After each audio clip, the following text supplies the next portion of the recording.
Recording on the computer. There we go. Welcome to, oh, when this comes out, this will be the first podcast of 2024 in Oh the my list. God. Happy New Year. Happy New Year. Yeah, it's not New Year now, but it will be when this is out. So, Happy New Year. We could talk about what we did over New Year, but we won't be able to because we're recording this ahead of time on the 29th. 29th it is, yeah. Do you have any New Year's plans as of current? I don't. I think I'm going to go up to my mum's house and we're just going to eat some food and play some games and just kind of chill. And Yeah. I might make it to midnight. I might not. We shall see. Time will tell. Yeah, I'm the same. I don't have any plans. Like, I'm not adverse to plans, but I'm also not invited, and I don't just want to like gate crash people and be like, hey. Um, I feel like I want the idea of like doing something for New Year's more than actually doing it. Like, Yeah. I don't want to be that person that's like got nothing on, but with that FOMO. But I actually know at the moment I was like, I just want to go to bed, mate. So. Literally. Yeah, but I'm quite happy just going up to my mum's. That'll do me quite nicely. Absolutely.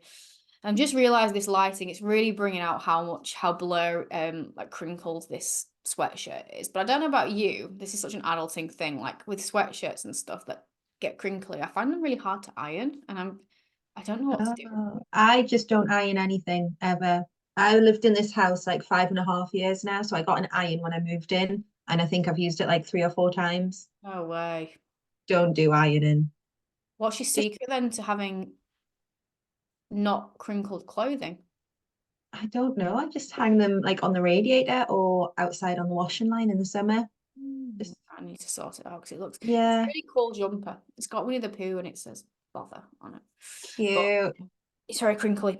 But anyway, January, one of the hot topics of January, as soon as Mariah Carey and Michael Bublé start to go back into hibernation, the diets start to defrost and they make themselves known. And I don't know about you, but I've just seen so much on social media already. It feels like the narrative is just completely switched from what I've seen from like talking about Christmas and navigating Christmas and Mhm. managing the social season to now January, New Year. And it's like, wow, that's intense. That's really intense.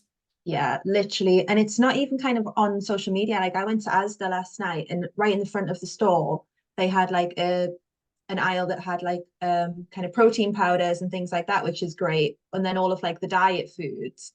And then you go up to like the George section, and at the front of that was like loads of gym wear. So they're like it's kind of like thrown it in your face that like it's Yeah. coming up to January, so we have to be suddenly like these health queens. Mm. And I don't really know how I feel about it, to be fair. I can see like pros and cons in that I think it's great to promote being healthier. I think it's great to promote, you know, connecting with yourself and doing something for yourself. But I also think the pressure and narrative it is quite intense for people. And I think it can be quite challenging as well for people who maybe it's not appropriate for them to be doing that as well. And they feel like that maybe that's what they should be doing. You know, some people are working on their relationship with food or something like I'm going through where they can't throw themselves a diet into a new year and it can feel like, oh, should I be doing that? Should I not? But at the end of the day, like a few bits of gym wear and protein powdering isn't hurting anyone. What is Mm. hurting people is shitty fatty diets that people fall for and get dragged into. So Mhm. rather than us just going, you shouldn't do this in the new year and you shouldn't do that, what I thought would be actually really interesting and beneficial for people would be to actually talk through some diets that are being promoted as things to be doing in 2024 so people can actually get some education as to is this valid? Is there actually, is it beneficial? Could you do it? Should you do it? Why would you do it? What results could you expect to see? So you can actually learn from it rather, because we could just run. You could just have an hour of us two going, fuck Slimming Wells for an hour, but there's no real value there. I mean, I think there is, but anyway, It's therapeutic for us, if it's anything. very therapeutic for us.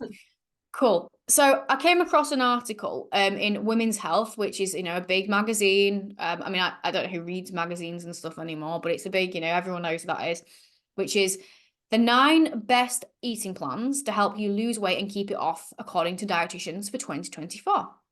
Okay. In itself, that is a very, very, very clickbaity title, according to dietitians, right? Because as soon as you say dietitian, it's a trust, it's a authority, so gotta be right.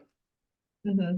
It's like when you see those Colgate adverts, it's like dentist approved. It's like, do they though? Do you know what I mean? Like how many like Yeah. how much did you blackmail them? Yeah, or I love it when they've got like a 87% of people that tried this loved it, and then you go in the fine print and it was something ridiculous like 4 people tried it, and you're like, well, it's not really a great like cross section of society, is it? Yeah, not really. So that in itself is problematic for me when you see, things endorsed by authority figures, because then people think, oh, but they have to trust it. I mean, I think it's actually worse almost saying dietitians than celebrities, because the celebrities, you kind of know that they've probably been paid a shit ton of money. Whereas as soon as you see a dietitian, it's like, oh, well, this person has to, that they have to, or doctors, okay, well, they're medical, they're professionals, they must know. So the first diet that came up on here, and I actually didn't know what this was until I Googled it, the flexitarian diet. Oh, I feel like I've heard of that, but I can't think what it actually is. The flexitarian diet includes all food groups while at the same time encouraging more plant-based meals, which in many instances are lower in calories. So there's no real calorie limit. So it's basically like eating whole foods, basically, is what it's trying to say, Yeah. right? So this is the bit that I find quite interesting. There's Okay. no real calorie limitation, although the book, The Flexitarian Diet, recommends that you aim for 1,500 calories a day. So there is a calorie. So it's telling you it's Interesting. not, it's basically saying it doesn't involve calorie count. It's basically like what we're promoting, whole food focused without calorie counting, but it's Yeah. recommended that you do obviously eat in a calorie deficit to lose calories, right? Okay, Yeah. so that in itself is a bit funny. So how it helps you lose weight, apparently, is focusing on more veggies, fruit, and plants should naturally help you consume fewer calories. And obviously lower calories means you'll lose more weight. So realistically, do I agree with that? Yeah. It's not really a diet though, is it? Like not it's like nothing new. It's essentially just eating a healthy, balanced diet. Yeah. But they've given it a fancy name, so it makes you feel like you're doing something. Yeah. And I think this way of eating, the problem I've got with this more than anything else is when we think of diets, we think short term, don't we? We think, right, this is something I'm going to do for 8 weeks, 10 weeks, 12 weeks till summer, Yeah. whatever. This way of eating, of prioritizing whole foods, should be a life thing. It should be like a lifestyle commitment and change rather than, "Oh, I'm following a flexitarian diet for 10 weeks." But Yeah. the actual, if you do change your eating habits, like if you didn't track calories at all, if you just change your eating habits, next week to more fruit, more veggies, more whole foods, plant-based foods, over processed foods, you probably would lose body fat without Yeah, calorie for counting. I sure. do agree. I do agree on that one. Yeah. And I do like that they're not like explicitly cutting anything out in particular. They're not saying like, don't have carbs, don't have processed foods, don't have refined sugars. They're obviously just saying prioritize something else above it. So that's quite refreshing. Yeah, for sure. And that what they've actually identified here is a as a con is that you can be flexible but eat a lot of calories. Um, and what someone's actually said here who's arguing against it is said it's helpful to think of it as a way of eating versus a weight loss plan, and that's completely true, isn't it? Because it's Okay. harder to overeat on whole Yeah. foods, but it's still possible. Yeah, for sure. So, yeah, Mhm. I would just see the flexitarian approach as just a way of eating rather than a diet or weight Yeah. strategy myself. So, yeah. Oh, then it gives you some example meal plans, and they're so depressing. Oh no. We go for day one. This is day one. Oatmeal with nut butter, blueberries, and almond milk. That's okay. Okay. Black beans, salsa, peppers, onions on a whole grain tortilla with raspberries. It doesn't sound horrendous, but Banana strawberry smoothie with yogurt. Baked tilapia, rice, and green beans. Like, they're all okay, but I'd want a bit of chocolate at the end of my day if I was eating that. yeah. Yeah, no, I don't hate it, but I just think it's not a diet. No. It's a lifestyle. Okay. Have you heard of this one before? The volumetrics diet. No, that sounds intense though. What do you think it is without knowing? Is it like volume? So is it either eating something in excessive volume or yeah. Oh, I don't know actually. Or eating like everything volume wise? Is it just going to be another way of telling you to fast? No, it's basically just another way. It's just a very, very fancy way of saying volume eat. Oh, That's why can't you literally just it. say like volume? Yeah, I don't know why I didn't think of that. Literally the same as the flexitarian diet, and it's like almost like it's a strategy, it's an approach rather than an actual diet. Like it's basically saying that you get full on foods that are high in fiber and water, like fruits and veggies. Mhm. Um, so it's saying that don't look at your satiety cues, you don't have to calorie count, but just focus on like high nutrient density foods like fruit, veg, and stuff. Um, you know that's basically it. So like lower Yeah. fats because they're lower in volume and stuff. And Mhm. Which is again, literally what we say to people in a fat loss phase anyways, yeah, prioritize. it's just like I don't like the word technique. That doesn't sound right, but it's just kind of like a technique that you would use when dieting. It's like, well, that's going to make life easier for you. It isn't a diet strategy. Like No, I again, follow. it's they just like to give a fancy name to something so that you kind of feel important or like you're, really doing something great. Yeah, and the thing as well, what's really interesting is if they're telling you to load up on volume foods, um, there's actually research being done that volume foods don't actually give you like long-term satiety as such, 'cause it's telling you on this diet to rely on satiety cues and hunger cues and stuff. But what we know is that if you have like foods that are higher in volume, once that like water's like the body realizes it's water and not calories, you get hungry again. So yeah, it makes it easier, but it's not like it's going to get rid of hunger. So this whole thing of you just rely on satiety cues is beyond stupid at all. Yeah. Beyond stupid. As well, like the problem with just purely volume food as well. Like if I imagine if you're just loading up on literally fruit, veg, and lean protein, you're going to be not having a lot of stuff as well, which is from a health perspective. Like if it's basically saying avoid anything that's high calorie density, will get rid of your dietary fats, but you ideally want some of those in there, even in a deficit, because health and other Yeah. nutrients too, right? So it's not actually the most healthy way of doing things at all. No, again, similar to what you said before, it's a technique. It's something that should be used alongside, a regular diet to aid you towards your goals, I guess. Oh God, and that meal plan is so depressing as well. So today's dinner would be a high fiber muffin with raspberries, mixed greens with oranges as your lunch, a fruit salad, Oh, a turkey chili with rice and spinach.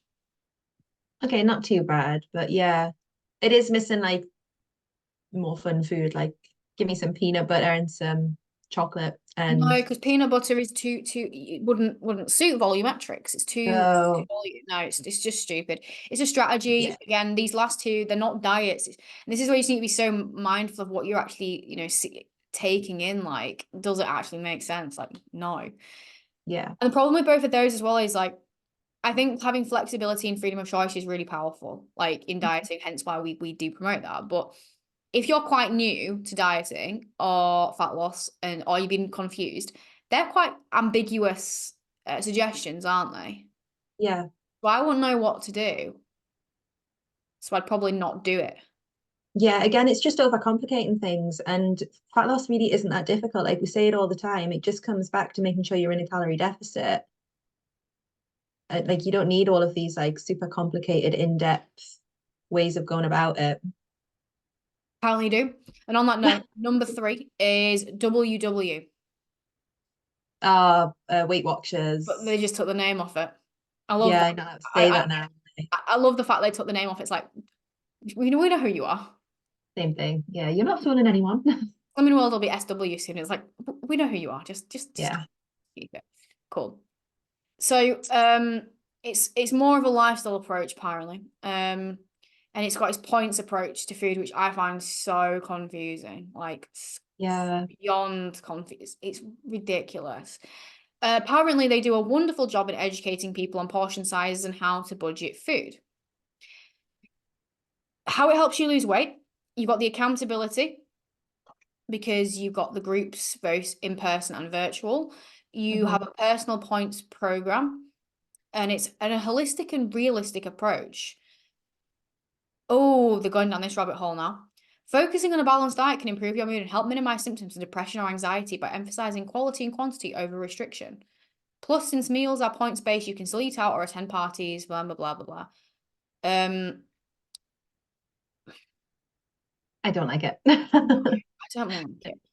I think I do agree with the idea that, by having that nothing is off limits, it's all just based on points that you can still include things in moderation. And if you do go out, you're not screwed. I do think that's great. I do. Yeah, I think community support is great. I do. But I don't think it's great it's saying it's educating people, but it's not. It's confusing people more because yeah, we know that calories don't change. Like a calorie of an apple is going to be a calorie of an apple. I sound like Irish. Calorie of an apple. It's always going to be that until science comes and disproves it, if that ever happens, which it probably won't. But mhm. then you're taking a calorie of an apple and then giving it, well, I don't know if that's got points or not, and it's just overcomplicating something that doesn't need to be overcomplicated at all. No, And I would literally have my head blacked by that. Like it's so much thinking and like point Jenga you'd have to do every single day. I don't even know. absolutely not. And my No. favorite bit about that was you'd said towards the start there that it's like budget friendly or something, and the irony of that, but then they have like a range of food that's actually pretty expensive. Oh yeah, it's all a cult thing, isn't it? It's like Slimming World are now in Iceland, shells and stuff. It's Yeah, it's kind of like that, well, if they buy into this, then they'll buy into that and buy into that. It kind of becomes like a rabbit hole sort of thing, like yeah, stacking of products. And one thing they've actually said in this article is that they need to be mindful of people saving points for treats and knocking out points for more nutrient dense foods. And I mean, I don't really understand the point system, but I can completely get that people do that. It's the same with people who like flexibly calorie track and they're like, yeah, but I'm in my calories. I'm like, yeah, but you aren't seeing a fruit, vegetable, or good protein source all day. That isn't yeah. being healthy. And like, this is the same, isn't it? If it's like, oh, you've just got these points, use them how you want. So, and I'm guessing they don't say it that, but people will perceive it like that, won't they? Whereas if you can actually base it on like habits over numbers, you are going to then make sure that you are eating the good healthy foods. But yeah, no. And obviously the problem, as we know, with weight WW or Slimming World is the metric of success in it. It's scale weight. That's literally their business model, because then they can put on their posters and their products and stuff like that. People lose a stone in 10 minutes, and these sort of things. So, and I think the communities can be quite toxic as well. I really do, 100%. rather than beneficial. So WW, just fuck, Not for us. just don't. Like I'm not one to tell people like what they should and shouldn't do with their lives, but you shouldn't fucking do a slimming club, because they're literally gonna just make life worse for you. Yeah. Yeah. Well, it don't get much better. Moving on to number 4. Slimming World. No, it Oh. starts with a K and ends in an O. Oh no. Keto. Keto. High in fat, moderate protein, low in carbs, restricting your carb intake to less than 50 grams a day, helps to trigger ketosis. Body burns fat instead of carbs for energy, because yeah, I mean, the reality is it's just an elimination diet. And like this whole thing of being in ketosis, like, yes, it technically burns more body fat but in terms of caloric burn, it doesn't change anything. What it does change is how much you're eating. And you're literally kind of making yourself ill. Ketosis, it's not a state your body wants to be in. It's not healthy. It's very bizarre that like you promote that. Yeah. And the thing as well is like carbs are the source of a lot of healthy foods. Yeah. They're not all bad. Not that any carbs are bad. We're not going to go down that rabbit hole, but there's more processed foods that are carbs and stuff, but like fruits and vegetables are carbs. Yeah. Lots of, your pulses and beans and Like, stuff. I'm really curious if someone was to follow a strict keto diet, what they actually consume then. It can't be Well, an awful there's a bar. sample, there's a sample meal plan here. Um, so eggs with bacon and cheese,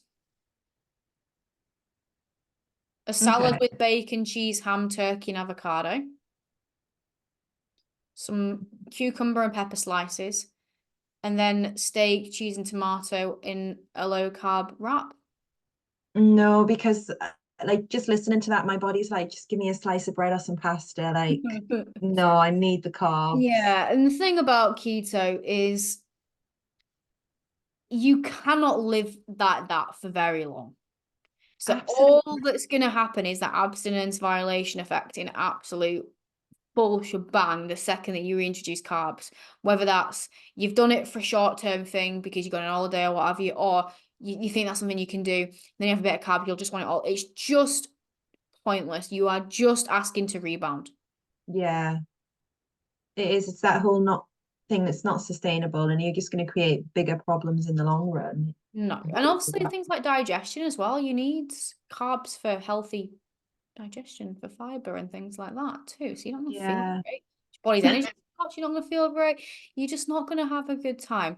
Like I'm not someone who says like you have to eat like this. There is a certain way you should eat, and some people do find that generally having a slightly lower carb intake, they feel better on it. Hmm. They prefer maybe higher protein, higher fats. Cool, but don't get rid of them all. And be in tune with your own body as well to know what you respond better to. Because I know that I'm better with more carbs than fats. I know that if I have a Yeah. really high fat diet, I feel Hmm. tired. Whereas some people don't. It's the same with carbs. So be aware. Yeah. Number five. How is this a diet? How is this a diet? What is it? I guess. How is it a diet? Oh, I don't Well, know. technically it is a diet, but it's not a fat loss diet. Or is it just going to be to eat a lot of fats? No, vegetarian. Oh, vegetarian. What? How very Apparently, strange. according to Angelone, whoever the fuck that is, this diet eliminates fat-rich meats. Oh shit. Vegan diets further eliminate cheese and other high-fat dairy. This is Mhm. especially effective for people who eat a lot of meat, burger, and cheese. Well, Duh. this is just causing disordered eating when it's not needed. Yeah, that's really bizarre. Because we So, know the reality is, right, let's be real. The protein that you're getting from meats that you're cutting out is not the reason you're overweight without sounding like a dick. absolutely not. I will take my headband off because I don't have a hat. If someone can come up to me and listen to this podcast and gone, yeah, the second that I cut out chicken and burger, like burger meat, I lost 20 pounds. I'm like, okay, Yeah. good for you. Because it's not, is it? No. It's No, especially now if you actually think about like the vegan and vegetarian like alternatives, they can be equal or sometimes higher calories as well. absolutely. And I just like think that's a really odd thing to kind of be promoting, like go vegetarian or vegan for weight loss. Like out of the vegetarians and vegans that I know, not one of them have like chosen that, diet or lifestyle for weight loss reasons. It's for whatever other reasons. And it just seems really odd to No, I think use that. it goes back to that first flexitarian thing, doesn't it? Like eating more plant-based foods makes it harder to overeat, but Yeah, you can eat a lot of plant-based foods whilst not being a vegetarian. Like I eat a lot of plant-based foods and I'm not a vegetarian. I love my chicken breast. Um, absolutely. but yeah, stupid. And that's actually quite disrespectful to vegetarians and vegans who will, most of them do it for ethical reasons. Yeah. They're just thinking, oh, so now you're throwing us into diet culture. Fuck you. So it's like, Yeah. Yeah. Actually, now you put it like that, that is really insulting. Because if I was vegan and someone was like, you only did that to lose weight, I'd be fuming. like, no, get fucked. So yeah, no, that's not good. No. Okay, number six, the Mediterranean diet. Again, I don't Oh, see it as a diet. I see it as like a structure of eating, but yeah. I kind of agree. Think generally a Mediterranean style diet is a good way of eating. Yeah. There is a lot of research behind like reduced inflammation, improved health with a Mediterranean style diet. It's the best one promoted generally for menopause and things. And the idea, if Yeah. people aren't aware, it's basically based on plant foods. Bit of trend here, isn't there? Whole foods, lots of healthy fats, little bit of actually says apparently it recommends a glass of red wine a day as well. Oh Um, my.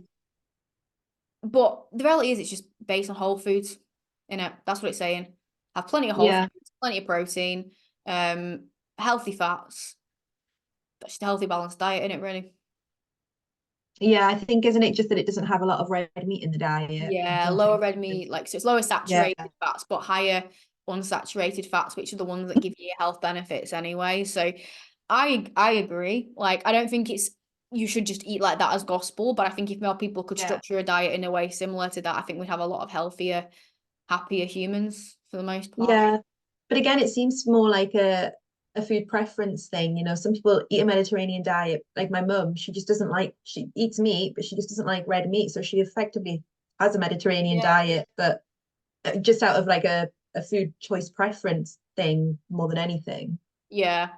I think I've got a problem with just giving things labels. Like I really do. Yeah, You're just yeah. segregating yourself into categories then, because if you think about it, like if you say this is the Mediterranean diet and this is the guidelines, but you Hmm. might be like, well, I do some of it, not all of it. Does that mean I'm not quite doing it? Is there a point? And it's like I would just it's just benchmarked, isn't it? And things to aim for. I don't think labeling it's a smart thing. No. Speaking of labels, we've got another one, and I've never heard of this before. Have Oh, you heard of it? The Dash diet. no. Dash diet. Dash, I'm thinking Incredibles. I'm Um, trying to think what that would be. so it is the dietary approaches to stop hypertension diet. Just to help people lower blood pressure originally. Okay. So it focuses on fruit, veg, low fat, non-fat dairy, low salt food, and then minimizes saturated fat and cholesterol. Okay. Again, it's very similar trend, isn't it, to everything else? Yeah. You've It- just given something a different name and kind of demonized something a little bit more above other things. yeah, are people starting to see the trend here that reality is they're all everything's kind of doing the same? It's putting you in a calorie Yeah. deficit, it's prioritizing whole foods, minimizing saturated and processed fats, increasing plant-based foods. It's then Hmm. just giving it something snazzy because I think it's just people like to be part of something. Um, but the whole sort of salt and sugar thing, I do like, agree having less of it. Obviously, we know they're not beneficial to have plenty of them, but especially sugar at the moment, it's such a hot topic, isn't it, with this like the blood sugar testing and stuff. And I think we're now going to be, I think 2024, in total honesty, is going to see like a new sort of epidemic of diet culture all around Yeah. the glucose monitoring and things. Like I think this is going to become a really big thing in 2024, and I'm quite nervous about it because I feel like it's going to cause a lot of disordered eating habits and tendencies in people who don't and maybe even haven't even had them before. Yeah. Because it isn't going to attract people who have always done Slimming World and stuff. Like they're always going to be, I'm not saying they're always going to be, but people are going to be in that boat. This is more, Hmm. it's more targeting at like middle-aged, middle-class people who maybe have considered it before and they want to just optimize things. And now people are going to be able to eat without, worrying about the sugar and it's I don't know if have you Yeah. seen any adverts? Because I've started to see more and more adverts. Like I think there's one on YouTube that keeps cropping up and it's this black woman and I'm like, have you Yep. seen it? It pops up on my YouTube all the time and it's so annoying. And what bothers me about these things is it's got a couple of like pretty decent celebrities promoting them and stuff as Yeah. well. And I'm like just lost all respect for that.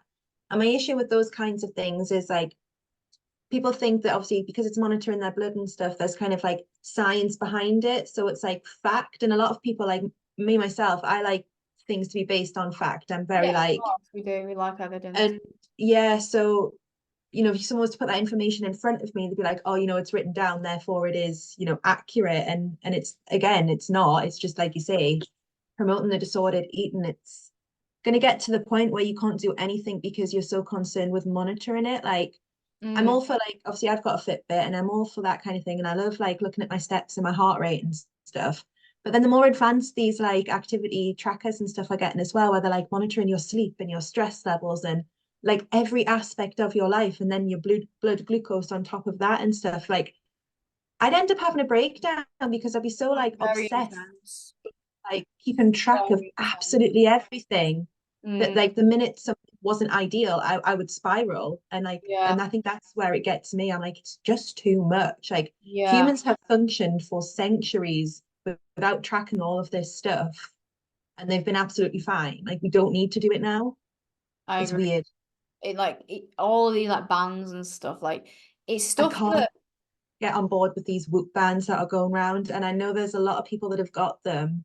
And some part of it, I do. like some of it I do think is interesting and it would be cool to keep track of. And but there are other aspects of it where I'm like, people just seem so intensely obsessed with it. Like, oh, I didn't sleep well last night. Like my recovery's terrible, therefore I'm gonna have a bad day.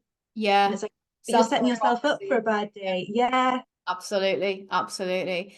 And Total tangent there, but I'm no, just no, like, it's it's really just, important though, because I think they're just again going to get more advanced as the years go, and everyone's just going to compete because originally, like, it was kind of just steps, and it was like steps and heart rate, and then it was this, and then they're all kind of stepping the game up as something else comes in. But we're now starting yeah, to monitor things that maybe only pro athletes would monitor. Or you'd only monitor like in controlled conditions in studies. Like, it yeah, sounds this sounds ridiculous, right? But you want to assess your sleep quality. See how you fucking feel when you wake up. literally. Like I caught myself doing that, like back when I first got my Fitbit, and it was like, oh, I only got this much sleep last night. It's not going to be a good day today. And it's like, well, how the hell do you know? You're not even out your No, bloody you bed don't. yet. You Like, don't. And like things it's like that whole like conundrum of like at certain points in your menstrual cycle, this is how you're going to feel. Like we talked about in, yeah, a few episodes ago, like in your follicular phase, you are going to feel energized. In your luteal phase, you're going to feel like a pile of dicks. But you don't yeah. know. Like this is why I'm leaning into like, oh, just by the way, anyone who's listening to the podcast, I got my periods back. It's great. It's a great exciting time. But I'm just really leaning into it. I could be like, okay, I'm in my follicular phase, life's amazing. I'm like, no, how am I feeling? I'm just kind of checking in with myself every single day. But it's the Yeah, same, like, that when we start to get to like tracking, blood glucose, are people going to start to track their heart rate? Like, oh, I've got to wait until my heart rate is at a certain thing before I can eat. And it's just like, no, this is just going to get too intense.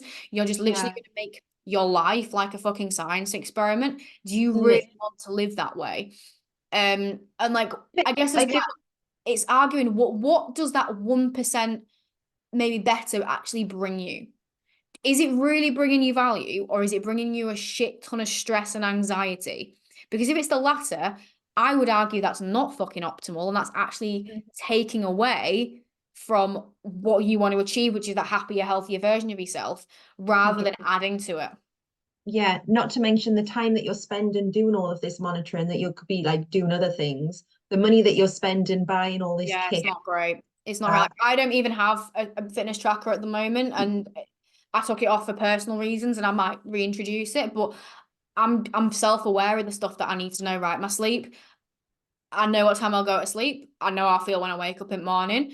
I know yeah, how many steps roughly I do because I just time it by like walks. Like, oh, I've spent about an hour walking today, so I've definitely moved my body enough.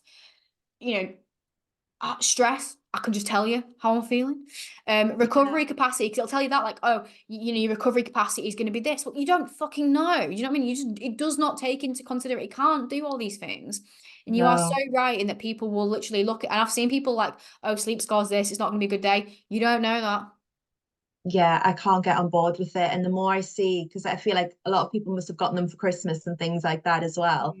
Mm. It's popping up on like my socials quite a bit, and I can't get on board with it. It just kind of it Mm. really, yeah, it does annoy me. And then monitoring your blood glucose and stuff, like, is it going to get to a point where we have to start like literally like measuring our urine output and like looking at our Probably. poo on the daily as well? Like, Probably, yeah. oh, What have you seen? Because I've seen a few things where I'm starting to see. Obviously, we were talking about it in the respective disordered eating with blood glucose, but I'm also starting to see disorder patterns around like massive obsessions with things like steps, massive obsessions with things like seeing the heart rate come down. Like I think I'm starting to see more people like break those like borders of being able to feel good about hitting their steps or having an aim or feeling good about seeing their heart rate come down to it being like yeah, I'm obsessed with having to see these things and take these things off.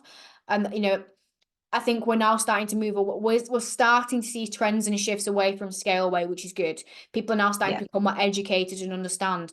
But I think it's going to now be like, oh my God, my heart rate's gone up. My yeah, resting heart rate was 50 yesterday. Now it's 65. Why is it 65? Like I can really foresee this becoming a thing as well, like in the near future, which is yeah. actually quite worrying and scary. It's just going to lead to like even more health issues than there were to begin with.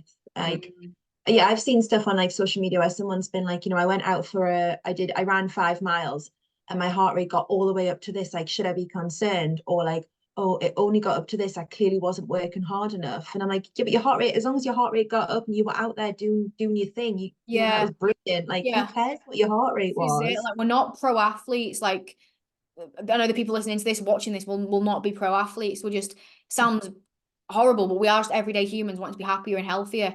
So it's like, are you doing those basic things? If so, just stop stressing about it. And if you need proof in the pudding that stressing about these small meticulous things ain't good for you, that's me. The second I've stopped stressing and worrying about the little meticulous things, my body's actually started to thrive more. And Mhm. that shows you that the extra worrying about those little extra 1-2% is causing more harm than good. Major tangent there. Mic drop. Yeah. Whooper coming after us to I'm come. so honestly so Uh, passionate about that kind of thing because it goes back to a conversation I had with my gran, well, my nan, not too long ago. She was asking about how your Fitbit works and stuff like that. yeah, And it was just a bit like she did that whole like back in my day we never had any of this, and like she's got a point, like they didn't have any of that and they're all absolutely fine. She's still in like her 70s, my granddad's in his 80s. They're okay, they've got old people, health concerns as old people tend to have, but yeah. made it this far without tracking all of this nonsense. Like it's just too much.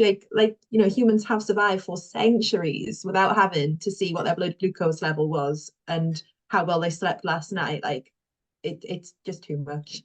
Too much. Too much.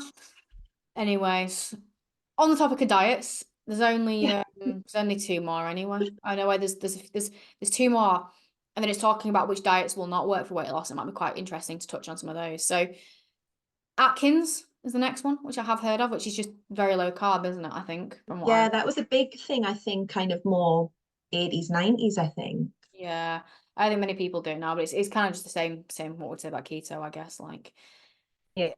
some people do respond well from a lower carb diet. Some people, but again, it's that individual preference. If you enjoy carbs and you know you feel really good by having a good amount of carbs, don't get rid of them.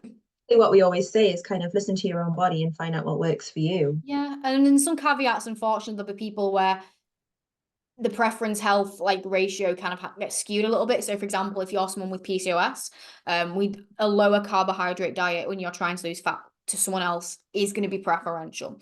If you Yeah. have gone through the menopause, typically we know that lower carbs tends to be more beneficial. But again, it's lower, not like none. Um, the last one on here, I've never heard of this one before, but it's just another stupid name by the looks of it. South Beach diet.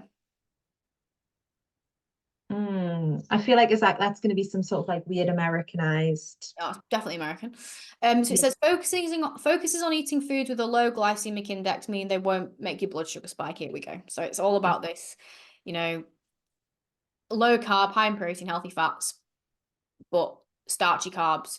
So realistically, I think the foods it's promoting is great. Like I think, protein, starchy carbs, fruit, veggies, dietary fats. I think it's just the whole thing. If you don't want your blood sugars to spike too much, again, like that obsession with like, well, where's the fine line? Like what GI index is allowed? What GI index is acceptable versus isn't? And like this is going to become big. This is going to be a thing in this year. I'm really just nervous to see it. Um, I think I just need to really up my game with basically my parody shitting on people content and really shift it towards Yeah.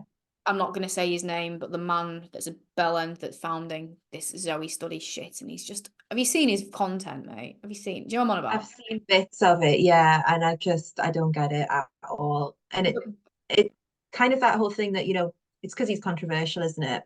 And then Mm, all of a sudden it's gained this traction and yeah. I don't The understand. scary thing is how he portrays himself though is very intelligent because he's a doctor, so Mhm. he doesn't come across like that Eddie Abu. Do you know who he is?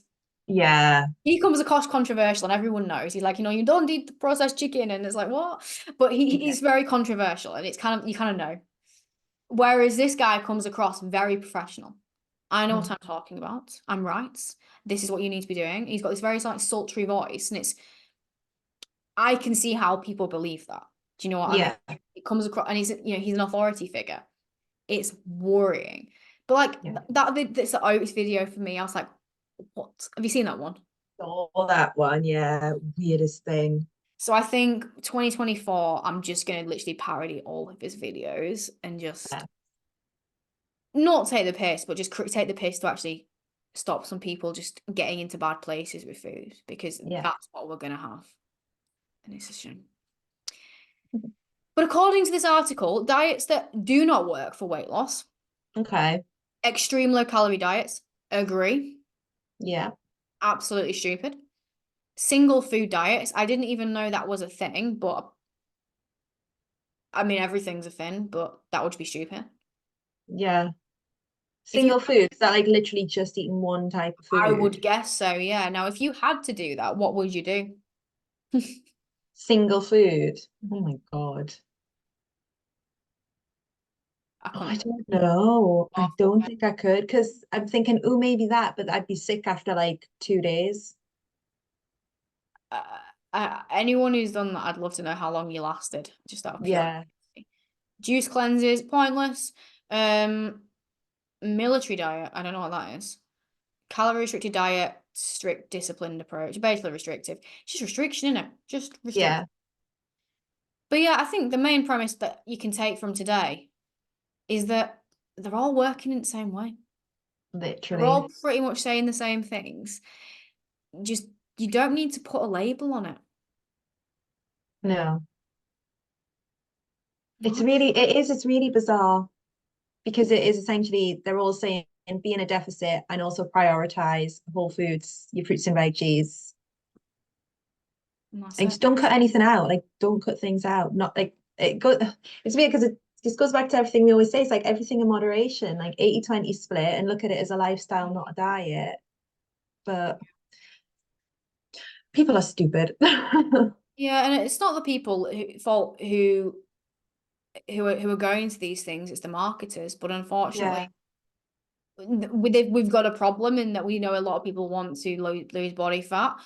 Hmm. The solution is there is one solution, which is calorie deficit. Yeah. So it's competition then, isn't it? Well, how do I market a calorie deficit in a way that is sexy and is going to get people to come buy from me, right? Yeah. Like, and that's why, typically these more sort of controversial approaches that have a special name and a special method get more traction, because you're just packaging something very simple and making it sound really sexy. Because the way we package what we do, let's be real, it isn't very exciting, is it? But No. I'm not going to bullshit and make up some lies just to make more money. So, Yeah. and also as well, we know that for most people, it does actually go beyond the calorie deficit, because you've got to look at psychology and environment and human behaviors and all that sort of stuff. But that's a podcast for another year, another day. So I think just raising awareness with this podcast was just more to sort of explore these things and just really highlight what the hell is actually going on. And then just to give you that real education to go, you can make your own informed decisions. Like, we're not saying do not do these things, that you're a bad person should you want to do them, but just understanding that you're just literally creating a calorie deficit. Now you've got the choice. Do you want to do it in a way that is a bit more restrictive and has a stupid, pointless name? Or do you want to do it in a bit more of a balanced way where you're pretty much doing the same things anyway, but you're just not restricting yourself with a label and rules, and you can have more flexibility and probably sustain it longer. The choice is yours, and it's your life. Do what you want with it. Absolutely. Yeah, 100%. And I think the thing that it comes back to is that sustainability thing. Like these diets, you don't sustain them. That's why people hop from one to the next, as they're not Yeah. kind of good for the long term. No, it's stupid. Anyhow, do you have any finalizing comments, or do you think we've ranted enough? And I feel like we've ranted enough. I feel like I've gotten a lot off my chest today and I feel really good for it. good, me too. I feel very, very relieved. It's just therapy, and it therapy in the form of So content. Love therapeutic. that. Yeah. Amazing. But if you are in the boat of someone who has listened to this and thought, yeah, no, I don't want to do a flexitarian, vegetarian, South Beach, West Beach, North Beach diet, when this podcast is released, we will be days away from closing our doors for our group program Elevate, which is very exciting. And the idea of Elevate is that it is a program designed to get you out of the rut of stop starting diets and just creating a long-term sustainable change. Now, if that is something you do want for yourself, I will leave the link to sign up in the show notes. And if you are listening to this after the 7th, 8th of January, when we shut our doors, look out for the next intake. Mhm. Not. Yep, basically. What she said. Amazing. Well, I know you've obviously got amazing wild Friday night plans as always, Leanne. So I'm going to love you and leave you so you can get off. To everyone listening, a huge, huge thank you. And we will see you on, well, I will. I don't know about Leanne. I might invite her back. I might not. On next week's episode.